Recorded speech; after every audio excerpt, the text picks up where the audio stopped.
Babs, musta pala? Ngayong araw pala, samahan nyo akong magpalit ng fuel filter nitong Nissan Sentra GX 2004, okay? So simulan na natin to mga Babs. So mga Babs, ito yung ipapalit ng fuel filter. Ayan, ito. Kita nyo naman yan ha. Yan, GX. Ito pwede rin yata sa GS yan. So ito siya. Fleet Max. Ano ba yung mga dahilan ba tayo magpapalit dito? Siyempre, basic, kapag may mga problema tayo sa sa hard starting, ayan, o kaya minsan nagra-rap idling tayo, o kaya minsan pag in-start natin ayaw, tapos second click gumagana na, third click gumagana na, ganun. Basic muna gawin natin. Bago tayo magpalit ng ng pump, pwede nating i-check yung yung fuel filter. Basic na basic yan mga paps. Okay? So, ang gagawin ko ngayon, titirahin ko na to mga paps. So, una natin gagawin ganito, tatanggalin natin yung pinaka re-reset niya. Ito yan. So, ito, meron yan ditong hinihila. Ayan, o. Yan, may hinihila yan. Sa kabilang side, meron din yan. Okay? So, hihilahin yan. Yan. Tapos, matatanggal niya na to. So, tanggalin ko na. Yan. Yun yung pinaka-lock niya, mga paps. Yan. Ayan. So, ganun lang kadali, mga paps. Natanggal na yan. So, ang next natin, ito, tanggalin natin negative terminal ng battery. Saka pasingawin natin to. Yan, buksan lang natin to. Okay? So, ito, gagawin natin dito, tatanggalin natin yung pinaka-lock niya. Hindi naman talaga literal na ini-screw yan. Kumbaga, parang namumove lang yan. Okay? So, ganito. So, yan. Yan. So, yan. Tapos, yan. Okay? So, open na natin yan.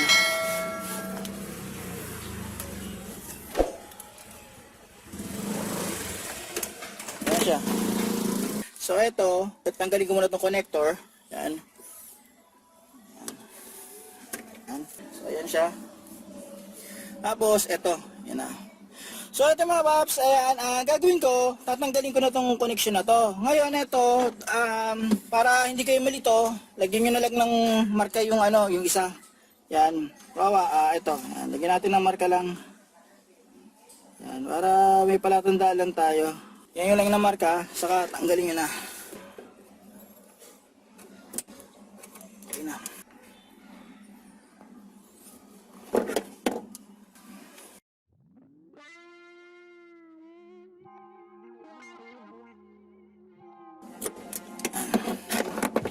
So, ayan siya.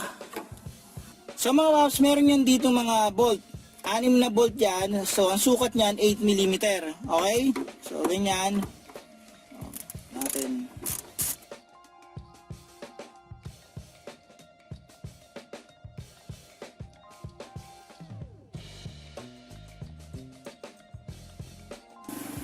Yan na siya. Tapos nun, tanggalin natin yung pinaka parang ring niya. So mga paps, tatanggalin ko na yung pinaka fuel filter assembly. Ngayon, ingat na lang kayo dito kasi baka mamaya matanggal nyo yung o madali nyo masira nyo yung pinaka fuel sender or yung pinaka floater nito. Okay, so sa pagtatanggal ito, ganun lang din tulad ng ibang fuel filter.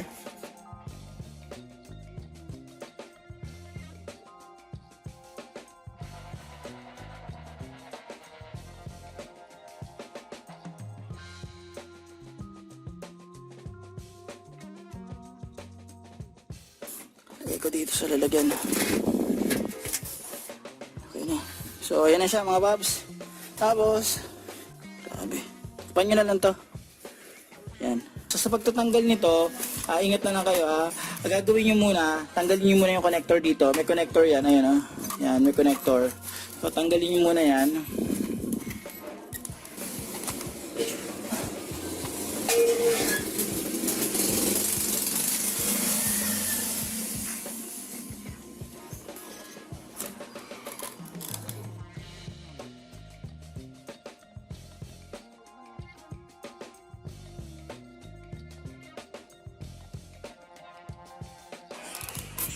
Okay, so ayan na siya. Tanggal na mga paps. Yan.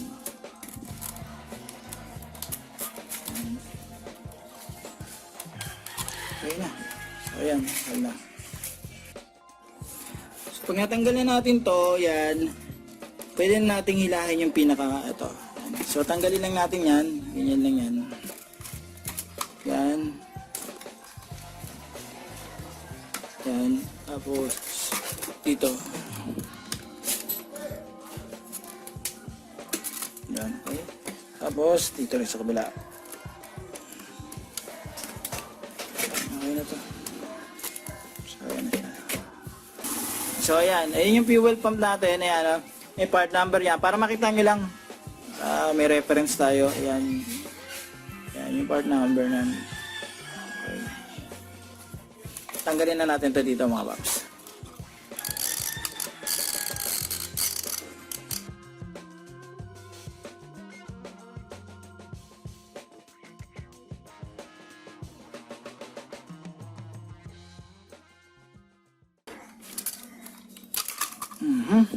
Medyo makunat. Ay, tanggal nyo. Check natin yung o-ring. Okay pa naman.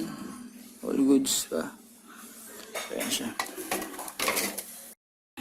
So mga paps, pakita ko lang sa inyo to bago ko ikabit. Yan. Ito kung napapansin nyo, ayan, yung pinaka-grommet nyan. Yan. Sirang-sira na. So ito, nagkakos din to ng hard starting. So kinagandaan ng binili ko nito, ng fuel filter na to, ayan, may kasama siyang grommet. Kung wala kayong ganito, pwede kayong gumamit ng rubber hose.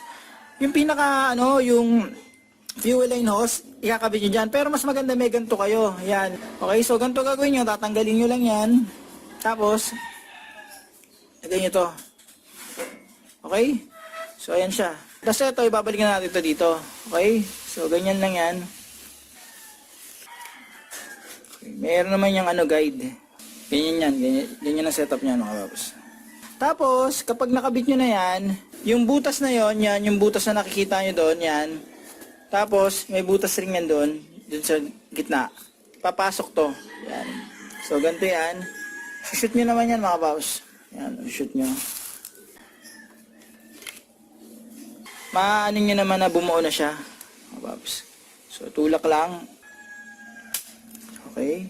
So, ayan, pumasok na doon, nakikita nyo naman. Tapos, isa pa dito sa kabila. Ayan, nag-lock na. Okay. So, mga paps, ito, i-assemble na natin to. Ngayon, ang gagawin nyo, bago nyo i-assemble, madali lang naman, shoot nyo yan dyan. Tignan nyo rin yung o-ring pala. Yan, ito, i-connect nyo muna to. Yan. Connect nyo muna to yung para sa fuel pump.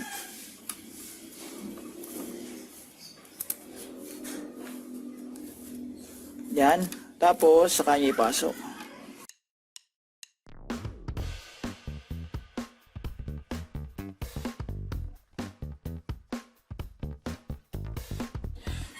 Cut ko muna yung video mga paps.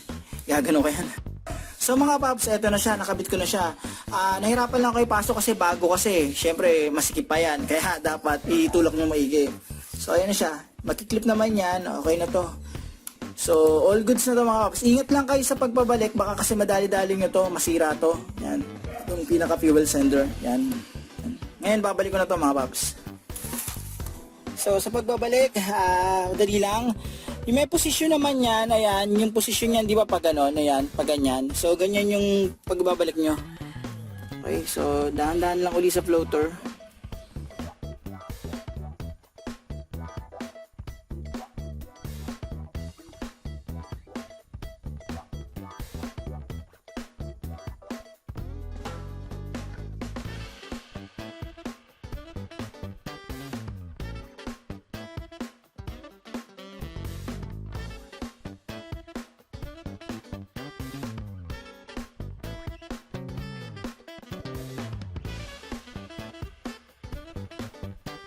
So okay mga paps, ayan, nabalik ko na maayos. Yan, medyo pinahirapan ako nito. Ayan, okay na.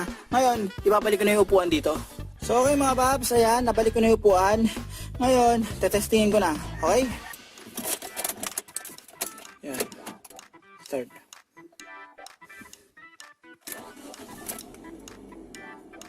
Okay.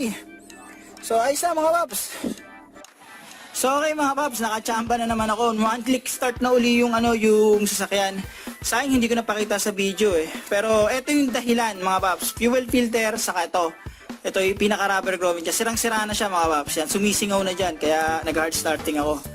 O nga pala mga paps, huwag nyo kalimutan i-like at subscribe ang channel ko para makagawa pa ako ng ganitong basic na video. Pwede nyo rin i-follow yung Facebook, saka yung TikTok. Baka buhayin ko yung TikTok ko, pasuyo na lang mga paps kung trip nyo. Saka huwag nyo kalimutan rin i-hit ang notification bell para updated kayo sa video na ginagawa ko. Paano mga paps, sana nakatulong to. Maraming salamat sa inyo.